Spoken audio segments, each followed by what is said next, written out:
And here I request for the panel discussion on compliance in power sector, where we are looking at the audits, we are compliances and other issues.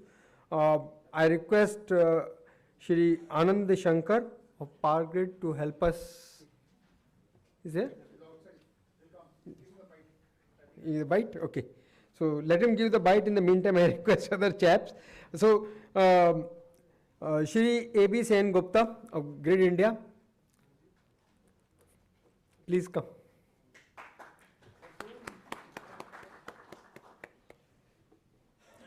Mukesh Kumar from Central Electricity Authority. He is a subject matter expert, so it was necessary. I thought he will give insight into actual what's he is really doing it. He's on ground chap. Then we have Professor Gurunath Gurala, Indian Institute of Science. Then Dr. Vishal Kaushik, thank you, from Circular Economic and Data Consulting. Sunish Sukumaran from GE Vernova. But your moderator is missing. So, before we start on the subject, I repeat in the meantime, please, very important aspect is we are also making a database of cybersecurity professionals, and in that, please sir, here the moderator says, please sir.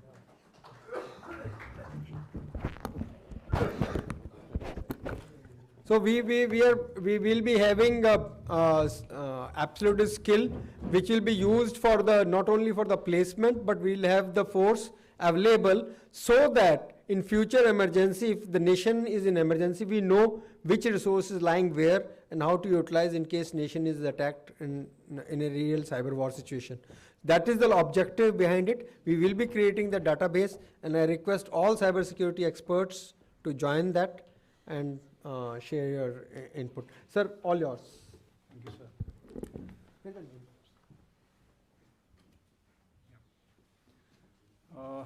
Cybersecurity, when it has to be practiced in organizations, it requires baselines to be developed, and we require all the participants in the community to comply with those baselines.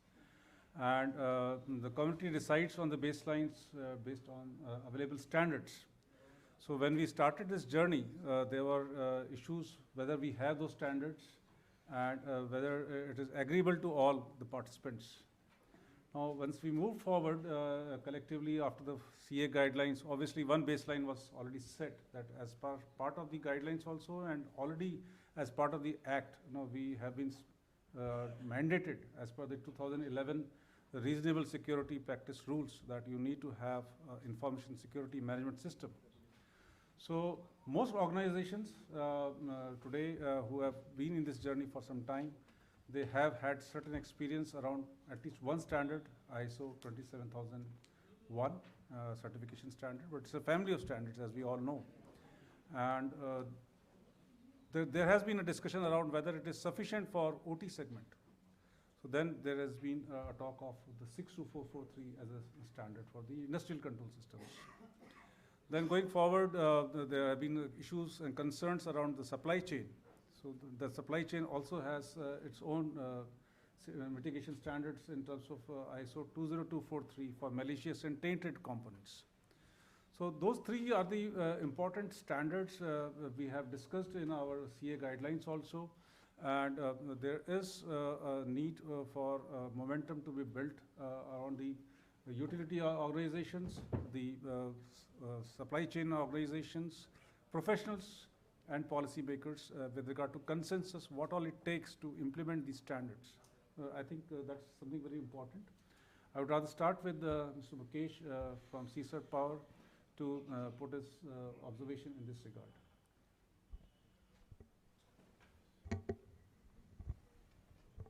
Yeah, good evening.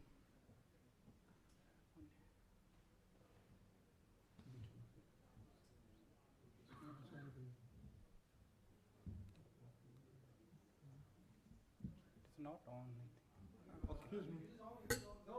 Okay. Okay. So there are challenges. Mostly I will concentrate on the solutions what we are thinking. So for the critical sector like power sector, we are working with NCI, PCI and QCI, and we are coming with a conformity assessment framework. And that framework has 5 certifications, and that will be accredited with body like NABCB, that is IF accredited body. So that framework is having certification for training bodies that will be taking care of the manpower trainings and all, and that will be having for certification of CyPro, cyber professionals. So different level certifications will be offered, starting from foundation to advanced to master. And it includes both IT and OT level certifications. And then it will be having certification for utility, and it will be offering 3 certifications, L1, L2 and L3. So what we are trying to do that for horizontal certification, we are bringing our L1 to 27001, ISO IC 27001 up to that level. Then we are moving to the sector specific, and that we are taking the controls out of ISO IC 27019, that is a sector specific standards, mainly framed for bulk energy system. Then at L3, we are trying to come up with requirement that has the specific ISCS controls from 62443. So these 3 levels of certifications that each utility under NCI PC has to go through. And for that, there will be certification of inspection bodies, then consultancy organizations. So this is a complete framework. It is in the final stage, and the technical committee chairman is MKP Singh sir. So I think it will be launching up in next coming years. So this is one solutions that we are coming up with, that is covering the entire range. The second, we are for supply chain, we are trying to incorporate ISO 20243, that is OTTPS standards, that is taking care of some of the trust that is missing with the supplied product, foreign products. Then we are telling the organization to talk to their OEM and get the product certified, that is as per 62443-4. But issue that we are not having certification body or testing body in India. So we are coming up with the self-certification scheme, that initial for some years OEMs will be free to offer self-certification in India. So that is one. Then for audit, we have mandated it that for IT you have to do each year, IT twice a year and OT for each year. But there is issue in OT, and we are working with certain that how we can come up with the good impaneled cybersecurity OT auditors, and how to give the scope of OT, how to make the audit that is being done in OT that has to be improved. So that we are trying to cover it. That is my perspective as a CSAI Power. I think from an implementation standpoint, Grid India, you have been the oldest utility organization to be certified on ISO 27001, much earlier than Power Grid itself. And that experience is very valuable. And how do you think adoption of 27001 has helped you and is likely to help going forward? Because now level 1 guidelines also you are saying that is going to be 27001. So what has been your experience, and do you think that is sufficient or it needs some more? Thank you, sir. And thank you for this opportunity to discuss these issues in front of this August panel. I'll directly jump to the question what sir has said, and let me tell you, this is totally my experience and my view. I have been associated with the implementation of 27001 way back since 2011 when Grid India adopted this standard. I would rather just divert a bit from exactly the implementation of 27001, because I know most of you know what are the complications or what are the intrinsic areas where we need to concentrate on implementation of 27001. Rather, I'll just try to highlight 3-4 things from the standard perspective and how to adapt that standard. Basically, I fully acknowledge that a lot of efforts are going on through the CA guidelines, all those things, for basically adoption of or implementation of standards, for recommending that the utilities need to implement a standard. But actually, on a ground reality, implementation of a standard, adoption of a standard, and certification through a standard, these are, they have fine line of differences. When we talk about first a certification of ISO 27001, we go through certain processes. But the ground reality is, in most of the cases, what we have experienced, the utilities really do not have that much of awareness, strength, resources to really implement on true sense a 27001, and they are more dependent on the consultants. Now, consultants give them basically a package, sort of a thing. The consultants comes from varied experiences, not exactly very core power system experience consultants are available in India as on date in abundance. So people go ahead with consultants, and consultants give them a structure or a framework. But actually, if we just go through that structure, then the first thing what comes is basically a thorough risk assessment, identification of objective. All these things basically requires a lot of effort from the resources of the utility, from the manpower of the utility to get involved.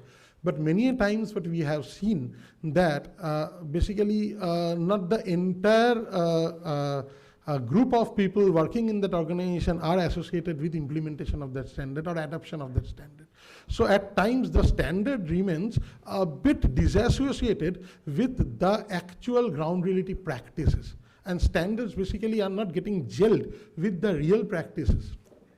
So there lies the experience and intent of the top management also to really get into those standards. See, I'll just give you a few examples. Again, I'll just reiterate, I'm just trying to find out some of the loopholes which may improve the entire scenario. Like say CA guidelines, a beautifully drafted guideline where there are a lot of provisions are there. But say appointment of CISO is one of the provision. Now the article says, or the provision says that there should be an appointment of CISO and there will be an alternate CISO, and basically it is supposed to, they are supposed to come up with a requirement of what should be the qualificational as well as experiential requirement of a CISO. But as on date, the competency metrics of a CISO are not actually defined. So what is happening? We are seeing a lot of utility, or maybe now more than 90% of the utilities, or maybe nearly 100%. In grid operation sector, I know 100% of the utilities have appointed CISO. But we have seen many utilities have appointed CISO who is having in parallel some other jobs. So he is not a dedicated person who is having that type of a competency. So these areas need to be covered, and while implementation or adoption of a standard, we need to see that the standard is basically implemented in true sense from the working perspective, where each and every individual who is working in this field are getting involved in basically selection of the controls, designing the controls, and finally monitoring the controls. So when we can do that, not only just implement a standard and get it certified, but really we can do a deep dive in that and rightly adapt the standard, I think that will definitely benefit the organizations. Thank you, sir. Sunish sir, as part of the suppliers and the OEMs in the field, we depend a lot on your organization's resources which are being addressed for cybersecurity issues. So how do you think that OEM segments like yours are getting organized to cater to cybersecurity requirements? And particularly with regard to 62443 standards, how are you as an organization ready? And what is your observation from the expectations from the buying utilities like ours, that 62443 adoption will require us to take. Sure. Thank you. Thank you for giving this opportunity. So from cybersecurity implementation point of view, globally, if you look at, there are multiple standards available. So probably the earliest one started with now means the North American one, the NEXIP, and then IEEE 1686. Then means started with now IEC also started coming up with its own implementation or the standard 62443. So this kind of adaptation of like means the IT security into the OT segment. So that's what means 62443 talks about. So so currently, if you look at the 62443 implementation level, one area we are looking into the design by security by design, secure design life cycle. That is one part we are looking into, that how to improve that security level or the maturity level means going forward. So this cannot happen means on a like short duration of time, because this also depends on the hardware capability means of the equipment. So again means the adaptation of 62443 globally, if it's the requirement that is coming up, it's in a very slow. So today morning we are means we heard about it. People are talking about there should be a market to adopt this kind of requirements. So this definitely means motivate the manufacturers to invest more into this kind of. So obviously, most of the manufacturers means in the power system or the OT sector, they have started adopting 62443 into various level. So at least on a secure design lifecycle or the security architecture point of view. So these are the things means they are improving the maturity or security level.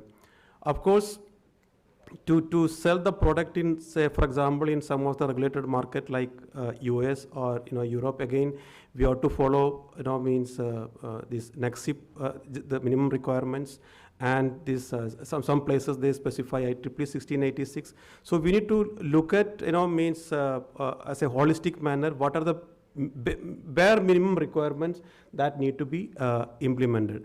Having said that, so that is where probably now in India we are putting a lot of effort to come up with the new regulations. So that is something we need to all agree upon, that what is the bare minimum means requirements. Because when you say, because many a time we see that the requirement comes of the just we heard that means the previous one of the sessions, customer specifies in the RFQ, we want the product compliance to cybersecurity standards. This is one sentence. What does that mean? So they don't mention, okay, means this features, or maybe they don't specify the architecture.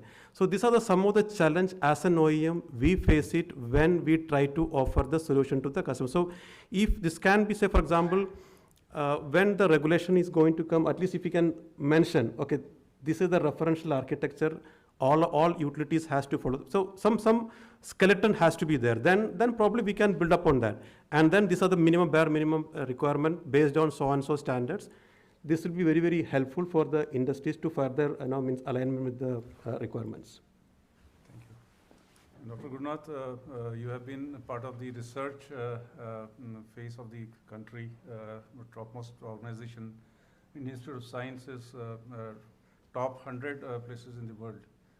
So I think you are most strategically placed with regard to threats, and how do you see as a power system engineer yourself the subject with which we are particularly test beds which are required to be critical to testing the equipments. So how are we placed and what's the way forward? Yeah, thank you very much. Let me be very honest that the practical power engineers who are being trained in the universities only knows how to use the software packages and how to use a system given by a vendor. He doesn't know anything beyond that. So he's not a developer, or he doesn't even make changes to something. This is the reality. There's a reason behind it, because the opportunities and the salary levels, everything are different places. So 90% of the engineers are not staying in their core fields, and then we are moving. Now, cybersecurity is a specific area which essentially touches what is inside that you are using actually. For example, somebody asked today that, okay, Alexa, many of you are using, but what is inside it? None of us know, right? So this is the problem that cybersecurity has to actually be addressed. This is one point which I have been clearly telling, because I have been training students from almost several years. And I always tell the students to learn how to do things and how to build things. Then you go and pick up a standard, then you will understand what is the intricacies that you have to really take it and adopt to build a product out of it. A standard is something like teach somebody English and give them a Korean document. Okay, frankly, right? I will tell you, the most experienced person, if you bring him today and you give him the seat and give him one standard which is in his area and give it to him, I'll tell you only that 10 to 15% of it he can actually make sense out of it, because the standard speaks different language. And that language needs to be taught to the students. And there is no such effort still now in the country, because we are always adopting the standards versus never trying to make efforts to build the standards, and that ecosystem is not being built. I was never trained on reading a standard in any of my class that I have done, right from the beginning of my education to till even today. But I started learning that once I went to the industry, it is an important aspect that every product has certain minimum guidelines. This enforces that you actually meet the quality that is required by the customers. That is the most important reason why the standards have come. But who are the people who have to implement? Who are the people who need to take it to the level, right? So this ecosystem, if we can actually build it, then today the question of actually how do you implement the standard, what standard to be adopted, is going to be solved. But I have one other thing that I want to tell is that if you ask me about 27001, it's been existing for years. And there are updates that being coming, right? And now if the cybersecurity landscape is so rapidly changing, and the people who are actually doing this are more intelligent than the people who are basically experiencing the threats, now to what level the standards need to be adopted? I think it is not adhering to the standards that is only solution. It is basically looking at holistically the architectural aspects as mentioned, minimal requirements, and then look at the ability of the organization to take up to the next level of requirements is what needs to be worked out, is what is my opinion. And this needs to be embedded right from the educational level as well, the standards-based thinking. Thank you. So now the standards has said there are very strategic issues with regard to standards, the adoption, and integration into the main life stream. But when we talk of India as an emerging power, when you talk of India as an emerging power, there are situations where it has been said that there are lobbies who make the standards to conform to a particular supplier organizations. And many times that will be adverse to India's own interest. So in the given context of cybersecurity and having a national importance, how do we develop an ecosystem, as sir has already suggested, it's not part of the university curriculum. So how do we develop a curriculum from a technology adoption country to a technology development country? So that is something which is more challenging. So what's your viewpoint? Yeah, I thank you very much for giving me this opportunity, first of all. And second, I would agree upon and disagree as well with my fellow colleague here. Because I have lived the era wherein we have taught standards, we have taught the latest up-to-date technology in our curriculums. We were the first, I had just left the job from the the organization which is named at University of Petroleum and Energy Studies, Dehradun. And we were the first university in the world to have the undergraduate engineering courses and postgraduate management courses and engineering courses having blended curriculum as per the industry skill set, like cloud computing, cyber security, and I have been the founder member of that team. For 14 years I worked there. And having worked in the academia, having worked with the organizations like this UPES, one example, the Chengdu University of Technology, China, Staffordshire University, UK, and Maharishi University of Management, USA, etc., etc. And we teach them these standards like ARTS standards in retail. We teach them the NIST CCRA standards for cloud computing. We teach them the ISO 27001 standards in cybersecurity. We teach them the DICOM standards for insurance, etc., etc. So this is not the case. Actually, the problem is that in India, unfortunately, academia and industry, they should stand like this, but they stand like this. Industry wala is actually happy minting money out of the kind of product, technology, etc., which has been brought up by his relative or when he someday visited an outside country, just rebadging, selling it to the Indian customer. This is one. And academia is also busy in just completing the syllabus. How many of the professors just go and join the conference? I'm a computer science guy. Okay, just because of the boredom of the teaching, I left my job and now started something in the field of ESG, the environment, social and governance. Just at 1 month maybe this is. But how many professors just go and join the interdisciplinary conferences? No. I find hardly 2 to 3%. Next, as you said, why can we not start our own standards? Sir, I tell you my own experience, having taught the cloud computing since 2010. There are cloud computing standards everybody knows, IAS, SAS, PAS, which were standardized by NIST in 2011. Now have gone obsolete, kind of useless, because everybody is doing everything.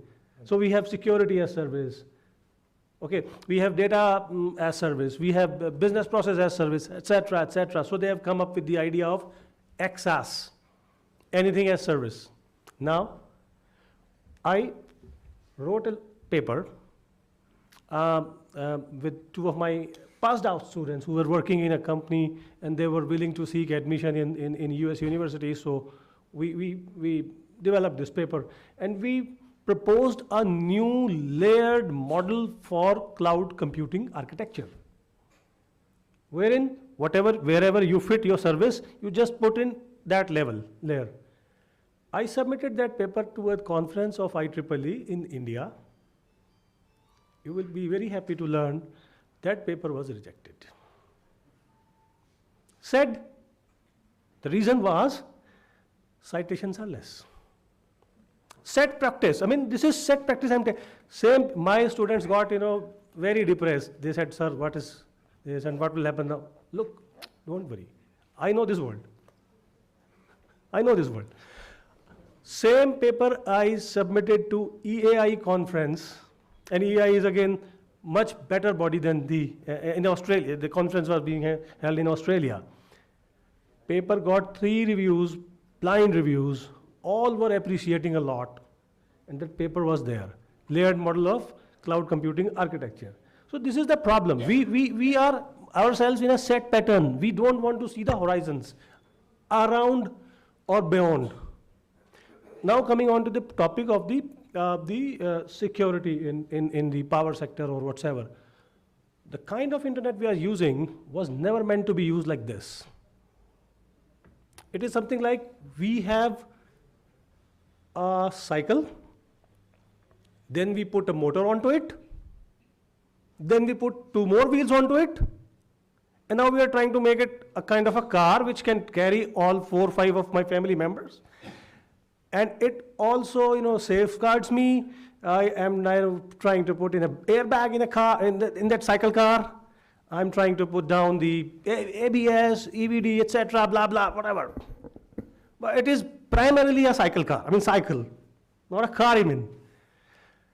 Why can we not think beyond? And now this is to the industry people, my friends from the industry. I just give my one example, if I can take your permission. In the year 2000, I was working in a company in Nehru Place, and we developed a project for UK, United Kingdom, for the floodgate control systems. So using the COM port, and this COM port was connected to an actuator which was connected to the floodgates controllers. And how we were actually giving it to the commands? Through the SMS. So E.164 standards from the numbering scheme of ITUT was converted into, was passed into this. And we had two Java programs, different programs. One was written in Java Telephonic API, Java TAPI package, start.java TAPI package, and another one was, because it was connected, a Java program, not a C or like that. And another program was there in Java native API, Java start.java NAPI package, way back 2000. Do we see this this same as IoT of today? Why are we using OSI model for power sector? Why are we using OSI model for banking sector? I am, really, and I have said it several times. Why do I need TCP/IP? Why do I need the same encryption protocols? Why can I not have a different encryption standard for my SCADA system? Why can I not have a different data transmission protocols for my power sector, for my traffic control system, for my banking sector? Look, how many of us remember our cash transactions? We need to. कुछ भी नहीं, मतलब मैंने किसी को 50 रुपए दिए थे, कौन सा नोट था, क्या नंबर था, I don't even know that. But I definitely know the money I transferred. Why to keep that transaction trail?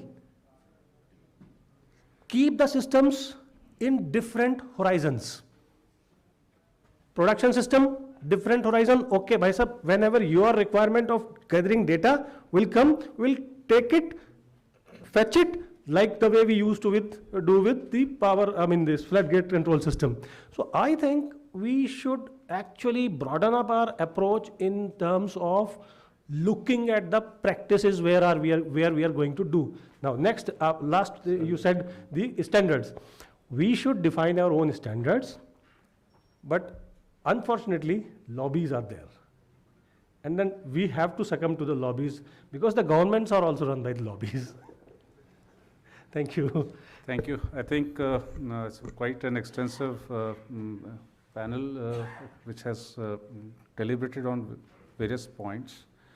In the interest of time, I would rather summarize before we conclude it, that yes, importance of standards is felt by all, but I think the phase implementation and maturity is something which will require a lot of effort.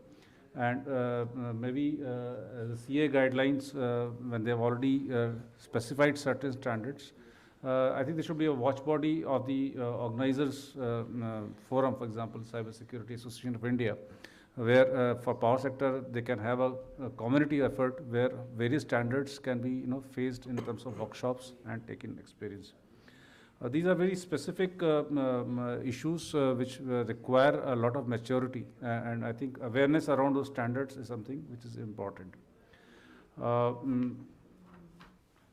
Sunil said about readiness of markets. I think with CA guidelines, a lot of things is already there in terms of demand, and our interactions from various utilities and the regulators say that Indian territory is definitely going to be more demanding. So from a global OEM like yours, we would require much more cooperation, and we expect that in days to come forward, much of the products will go for testing. Regarding the two academics we have on the panel, this is something which is the harsh reality It's a challenge for the governance mechanisms in the country. How do you resolve the industry academic conflicts? Believe me that when we set up the Power Grid Academy of these things, cybersecurity excellence, we have also tasted this, and it takes quite a bit of testing times on both sides, academic sides, also in the industry side. How to persist with what you believe is right, and how to kind of give a combo to your egos, if at all, if there are any. But then it requires a bit of sacrifice on both sides, and it requires organizations like CSAI to bring academics and industry together to exchange notes. And I'm glad today we have equal blend of people on both sides to bridge the gap, so to say. Hopefully in the next conference, we'll have industry academic collaboration as one axis for a future governance perspective, because it requires a lot of maturity. The budding leaders of tomorrow, they need to be groomed, not only in the universities, but also in the industrial training establishments. So it requires a collaboration and handshake on both sides. एक last line बोलना चाह रहा था sir. Actually, cyber security is not a matter of theoretical degrees. Cyber security is a matter of practice. I think the CSAI and the organizations should always be conducting these kind of programs wherein everybody just talk about what do I do, how do I do, what I have done, how I have done, like that. This will actually help the problem. Degrees will come and go. What I learned 20 years ago is nowhere. Engineering books, all are history books. Thank you. I have a small comment, but not in power engineering. The 20 years ago or 40 years ago books that you have today are the real implementation. For example, AGC today we are implementing is a 40 years old technology that has been discussed in the papers. So engineering fundamentals doesn't change. Even for that matter, if you want to actually write a best code, I think the fundamentals still remain the same. Thank you so much. Thank you. Thank you. With that note, we conclude the panel discussion. Sir एक बैठिए जरा, दो बैठिए. Sir usually हम अपने बारे में कम बोलते हैं, बट आपने एकेडमिक की बात की. We as association are the only in India which are connected to 100,000 schools, colleges, universities. We are first in the world under leadership of General Pant to start BTech in cybersecurity in a government university for 4 years course. So we'll cooperate with you. Thank you, sir. Just to add to the point, because everybody is speaking, I should also speak. So I'll not take more than 1 or 2 minutes, not more than that. So when we started at National Information Coordinator activity, so first thing we found is there are no standards. I'm talking of way back in 2003. So we had 0 standards on cyber security, and we had lot of people coming in calling themselves in IT auditors. Now what the auditor is today, what the VAPT is. So me and Dr. Bajaj sat together and said, this is big danger, because they will have the ability to view into the government network, and fly by night operator will come and have access to the networks of the government. What we should do? So he says, okay, let's empanel. So we empaneled and prepare the empanel certain on the auditors. Okay. Even today, if you see, certain auditor mechanism is primarily on VAPT, because there was no 27.1 at that point of time. So that's why you see that empanelment today, even the test bed of that is purely VAPT and not the ISO 27001. Basically, security audit and VAPT are two different things. They're two different things. Two different But things. we are compliant security audit. Yes. I just sharing that. Now I request Professor Goyal to honor the people who have not received the shawls. Shri A.B. Sen Gupta.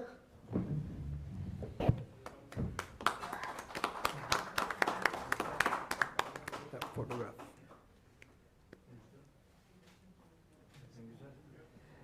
Dr. Vishal Kaushik.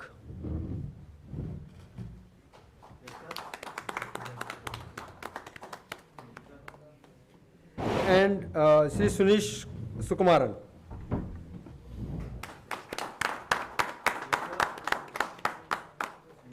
Thank you very much. It was a very interesting panel. I wish I could hear you for longish duration. Good photo, yes, please.